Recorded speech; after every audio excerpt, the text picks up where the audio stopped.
What is my name and what do I do? My name is Almonte. I'm a metaphysical sci-fi author. Now, I'm also a traditional publisher and I'm traditionally published.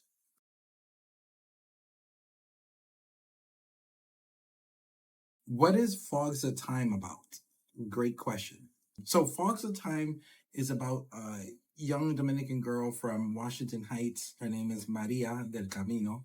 And Maria, her brother is hustling out in the street, and then he gets killed in a drive-by. That day that he got killed in a drive-by, this fog visits her and does something to her, but we're not sure what yet.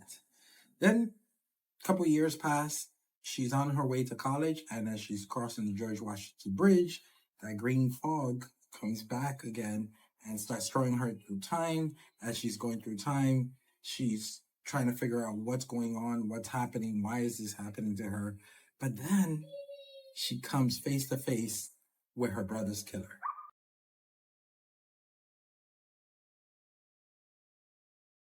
How was this different to writing my other books? It was very different how it came about because it wasn't like I sat down and said, okay, I'm going to write about this. Basically, back before the pandemic, definitely. And I was halfway through book 3 of the United Earth series and I stopped. And that's when I stopped that to work on NaNoWriMo. Now, what is NaNoWriMo? NaNoWriMo is usually in November and it's to write 50,000 words in 30 days. So I took the challenge and I wrote the first half. I didn't need it, but by December, I wrote the second half and finished it. 60,000, at that time, 60,000 something words. Fast forward several years, I finished book 3 and was like, okay, I need to work on this book. About in 2023, I call it a character building day. And what happened was my stepfather had passed away and I said, let me get my mind off of it. And I went to go work on the book. Then half the book was gone. What was crazy about that was that I said the night before, I want this to be a bestseller. I guess at the time with that other half that I had, the second half of the book wasn't good enough and I had to rewrite the whole thing again. So what I did was I worked on book 4 of the United Earth, put Fogs of Time back again. And then around November or October of 2024, I started working on Fogs of Time again, finished the other half, completely different from the original. I don't remember what the ending was originally. And I finished Fogs of Time. So Fogs of Time has a very interesting story. It really feels like it's a book that had to be created. Her background is similar to my background. The neighborhood she's from is where I have a family that lives there in that area. So that's why I wrote about it.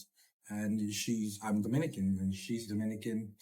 And that's my background. So I added a lot of that into the book, a lot of the music and stuff when it starts off. So the book starts off more in the mid to late 80s and then goes on into the early 90s. So she's around my age and then jumps around all over time. And I didn't do the typical time travel places as most books that are time travel would do. You know, I did a lot of pre-colonial things on purpose, South America, and even a scene in Antarctica. That is the book, Fogs of Time.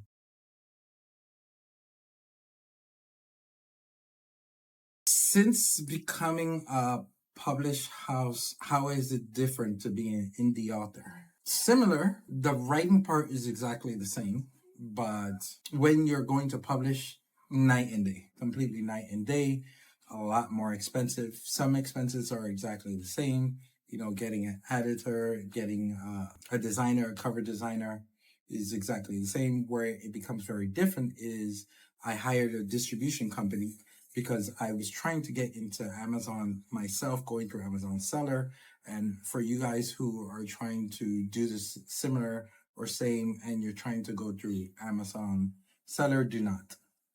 They're not aware of the difference between a GC1 certificate and an ISBN number. A GC1 certificate, usually if I'm making like sandals or pants, then I get a GC1 certificate to sell my product. And ISBNs are only for books. They don't know the difference. And that's where a distributor is amazing. And we are working with Pathway. We signed a contract. So they will be distributing the book. They got me onto Amazon without a problem because they go through Amazon vendor and not seller, which I didn't know that at the time. And that's why vendor knows the difference. Seller has no idea. So we're going through Pathway for distribution and Walsworth for printing. They would be printing all our books.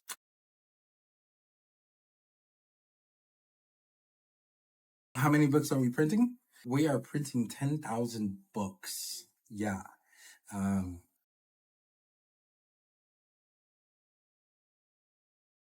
No, I'm not rich. No, not at all.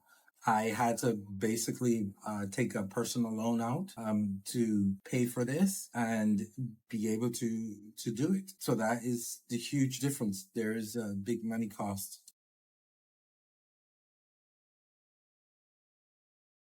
How confident am I that we can sell the 10,000 books? 100%. Delusionally confident. Let me say it that way. I'm delusional confident because somebody with my background, my education. So far, I've published 4 books, going on 5 with Fogs of Time. 4 of them indie, and this one traditional. And I will be moving those 4 onto my publishing company. And then I have 2 more that are done. So that's 7 books. For somebody with my educational level, a high school dropout, then a college dropout, to do that and then write 7 books. First of all, to write those 7 books, I had to be a little bit delusional and believe in myself. So for me to just take a step forward and say, I'm going to sell these 10,000 books and this book is going to be a top seller, I got to be delusional. It's the only way it's going to happen because I know guys with degrees in writing and never finished their first book. So for me to be where I'm at now, I had to be delusional just to get there.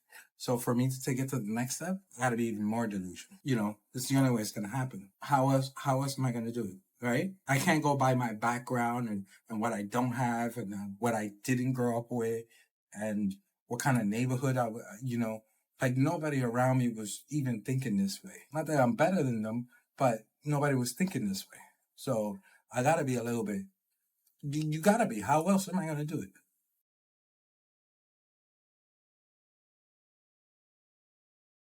Where is it going to be distributed and how can you pre-order it? Very easy. So it's going to be in all the traditional places. So it's already up it's going to be distributed through Pathway. You can find it on their website, which is perfect. And then Amazon, Barnes and Noble, any mom and pop stores can order it, but it's in Target too as well. So you can pre-order it anywhere. I've seen it in websites I never heard of, so you can find it anywhere because that's what's amazing about this distribution company. They got it into Ingram, and Ingram got it everywhere. So that is a huge benefit. So you can pre-order it everywhere, and that's another difference. When with my other books, there was no pre-orders, at least for the paperback.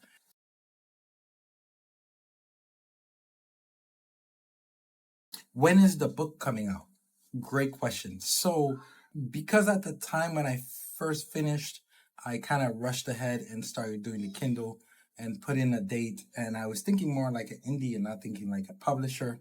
And this is the reason why it takes so long for publishers to put out a book where indie authors can bam, bam, bam, bam. So the distribution companies need time to hold on to the book and also printing and all that. So that takes time, and you also want to give yourself time to get it out to the reviewers, the editorial reviewers, so they can review your books before it comes out. So the Kindle will be out in November 17 of 2025, and the paperback will be out in January 17 of 2026. We're also right now in the middle of working on a special edition, and it's going to have a lot of perks and stuff. Make sure you guys follow me at my website and also everywhere. I will be doing a Kickstarter for that one, to get that one off the ground. So stay tuned with that.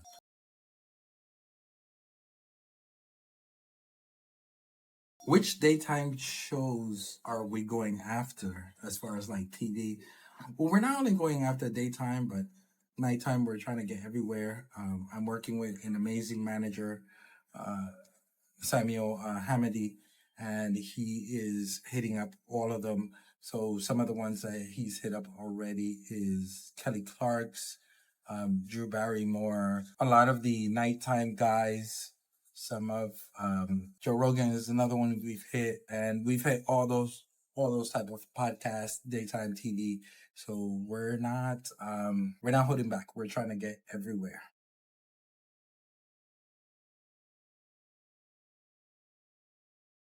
Why will Thoughts of Time resonate with audience? That's a good one. And I think for every author, that is the most important thing is why why would I buy your book? What would make me want to be into your book? And well, first of all, it starts off with trauma. Real life trauma. If anybody's ever lost someone close to them, you know what that's like. And if you read my books, you know a lot of my characters they start off with some kind of trauma because that's life. We always I don't care where you come from, whether you were born with a silver spoon in your mouth or you were born, in the gutters.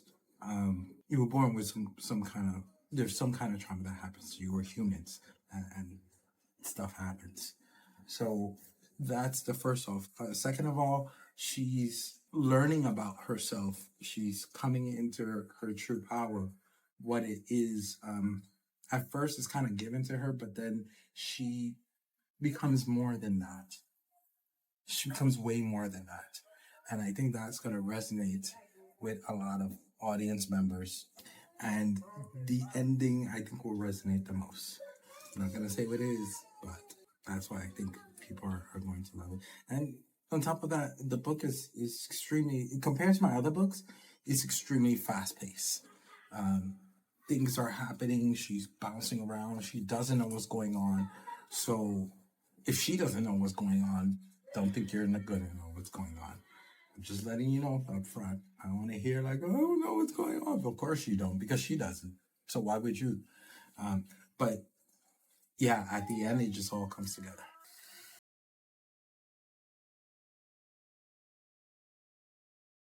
How have other authors done it in comparison to me? I'll mention one author in particular. I'm so proud of her. I don't know her personally, but so proud of her. And with some authors, this happens with a lot of authors. Not a lot, but there's a few where Alex Alistair had a viral video, and unlike a lot of other authors I've seen, they kind of have the golden key, to open that golden door, and they let it slip by without even knowing that they did. Where she took it right to a publisher, and she took off from there. She took off. She took it to an agent. The agent saw the numbers and took it to a publisher. She got a movie deal and all these things. Where I'm different from her, not better, different because we write very different things. But is that I am going all over the place, and I'm also building a traditionally published house. Just me and my manager. It's just right now, just us two. We're doing all the groundwork, right? Where she came into it, once she was traditionally published, she came into a team, and they really launched her. So I've been learning a lot of what they've been doing and how she's been doing it, and learning. I learned from the indie authors. I learned from the people that I see that they could be doing more, but they're not, and they're not failures. They're not at all. They're just not seeing what they have. Let me give you an example. So, not too long ago, I want to say I think it was like May. I was done. I was ready. I was ready to hang up. I was done. I wasn't gonna write anymore. I was done. I was gonna move on. And I sat like right in the same spot, and I said, I don't know who I was talking to, but I said, if you want me to write these books, something needs to happen. If I need to go back to a 9 to 5, I am done. I'm straight done. I'm not doing, I'm not, you know, working the nights and then working the days and splitting my time and not spending enough time with my son. Like if I got to go back to work, I'm done. I'm going to go start my own business and do something different. But I am not going back to a 9 to 5. Like, I was dead serious. And I was telling a friend of mine, which now is my manager, to Samuel Hamady, and I told him the story, and I said, yo, if I have to go back to work, I'm done. And then he said, this is the amazing part. He said, let me look at your numbers. So he's looking at, I show him my Amazon. We get on the Zoom call, show him my Amazon, and show him my TikTok sales and everything. He's like, bro, you get some serious numbers. I was like, what the hell are you talking about? Yeah, I got serious numbers. He was like, bro, in the past 12 years, you sold 14,000 books, and you sold over 100 and something on TikTok and also farmers markets. So I showed him everything. And he was like, let me try to get you on a couple of shows. I kid you not. I think it was like 24 hours. He had me talking to Tom Danheiser. Tom Danheiser from Coast to Coast AM, which, if you don't know that show, is one of the biggest paranormal and woo-woo kind of shows. But they also have like serious scientists, everything. He had me talking to him. I got interviewed by him in 24 hours. It blew my mind. And then almost 30 days later, that was, I think, July 20 something, he got me on Dave Schrader's show, another paranormal show. Amazing interviews, both of them. And Dave Schrader is just an absolutely amazing person. I didn't know him personally, but I knew of him from the shows. I've listened to the shows and stuff like that. And I was blown away how quick things happen. And then I got my answer. You know, like, this is what I'm supposed to be doing. So when you asked me the earlier question about the 10,000 books, that's why I'm so confident. Because when I was ready and done to give up, I got my answer. So, you know, and now I'm printing these books and it's all coming out. So life works in weird ways, and you just never know. So that's why we're hitting everything, you know, from podcasters, reviewers. I don't care if I have to go in the corner over there and shout in the street, like, hey, Father's time, I'm doing that. But it's going to happen. There is no doubt about it. I'm that delusional about it. I'm that committed. It's going to happen.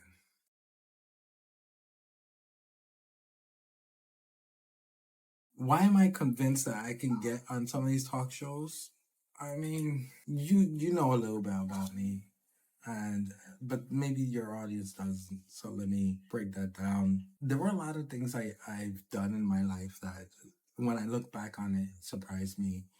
And anybody can do this, but it's having the gall to do it. So, you know, I didn't learn to drive till I was 47.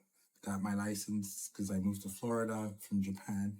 Moved to Japan when I was 25 for 3 months with $800 in my pocket. Was able to find, after reading The Alchemist, was able to find work really easy. I was surprised because in 24 hours after landing, I had a job. Illegally, but I had a job. So I was able to maintain myself because all I had was $800. At that time in 2000, was that 2002? $800 in Japan wouldn't take you that far. So, yeah, and here too. Yeah, here it's even worse now. But then I taught myself how to blind touch. I learned Japanese when I was living over there. I've gone skydiving. So I've always been this kind of person out there. So these are things that I feel that can heavily influence and help other people. And I hope Kelly Clark or Drew Barrymore gets to see this video and they're just like, yeah, definitely want them on. Because I feel that what it's not like I've had the hardest life in the world. No, I'm not claiming that. But it wasn't easy. I've had an amazing life. I wouldn't change a thing for it. But I didn't grow up in the best situations. My parents, my mom was super amazing. It wasn't like she beat the hell out of me or even my dad and stuff like that. It wasn't like that. But the neighborhood I was growing up wasn't the best. It is what it is. And and I also was told when I was in the sixth grade that I'll be dead by 18. I'm almost 50. So every birthday is I just think back to that teacher and I was like, ha. I'm almost 50. Um, so every year after 18 was super amazing. But these are things that I think other people want to hear, not so much so they can be like, "Oh, wow, you're amazing," but more like, somebody like me can do it, then you can do it. Whatever your goal is, whatever your dream, whether you're going to be a writer, an architect, an astronaut, go for it. And that's why I think these shows will want me on there once they know who I am. So we'll see what happens. You never know.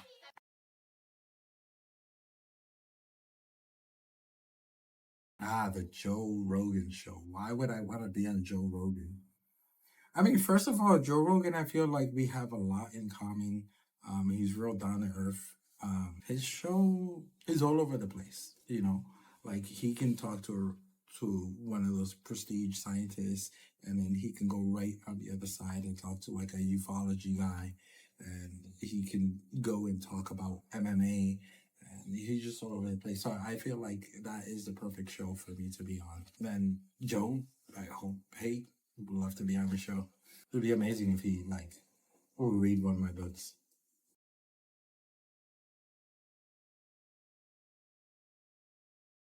I would say definitely the pre-colonial stuff. I do a scene in pre-colonial Dominican Republic, so that's very close to me because I'm sick and tired when they do a lot of native stuff, especially from this side of the world, or even like in Australia, New Zealand, they do more right when Europe comes, and these people had a rich history. A lot of it was lost and burned away, um, but they still had a rich history. So that's why I wrote about it. Another scene is to George Washington, the bodegas, because this is what I grew up in. So when you first start reading the book, I describe a lot of that, the bodega culture. Now, you may ask, what is a bodega? And that's a very New York term. Originally in Spanish, that would be more traditional Spaniard. That would mean like a cellar.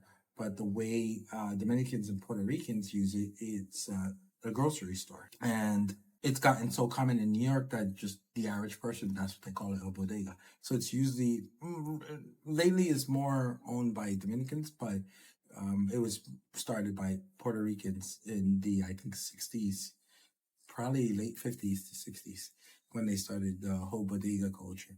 And that's where it's been at. So I remember just going every day. And it's a big part of New York Dominican culture.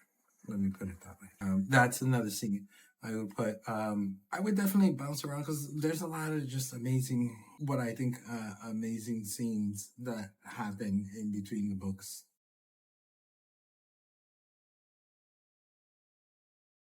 Yeah.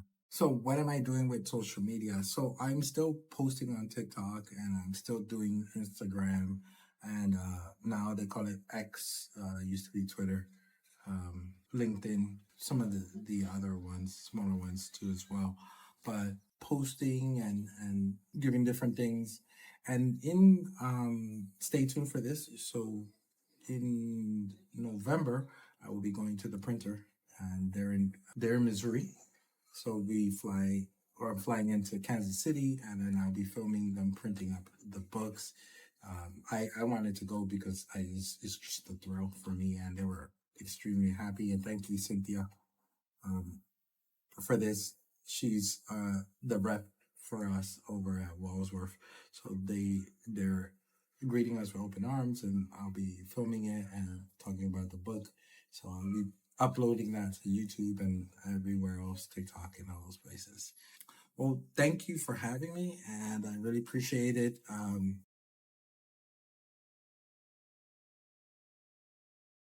What would I leave people with? What I would leave people with is, does anybody know who Muggsy Bow is, or Spud Webs, especially Muggsy Bow. For those of you who are not into sports, I'm not, but those two caught my attention. Why? Spud Webb is my height, and Muggsy Bow is 5'3". I'm 5'7", so Spud Webb. And these guys played in the NBA. I'm sorry. Everybody says you gotta be at least 6 something. And 6 is short. You gotta be 6'2" and up. So these guys broke the odds. I don't know if anybody's broken since, but these guys did it. And they became my heroes. Why? Because they did something that everybody said cannot be done. It's just like the guy who ran the 4-minute mile. So stop telling yourself the story that you can't do it. If you're a young kid and you're 5'3", just copy the routine that Muggsy Bow did. Whatever he did, that's what you need to be doing. And whatever your goal is, somebody's done it. And if they haven't done it, then you need to figure it out, because somebody else is going to be looking at you to get that goal done. And that's what I'm going to leave you.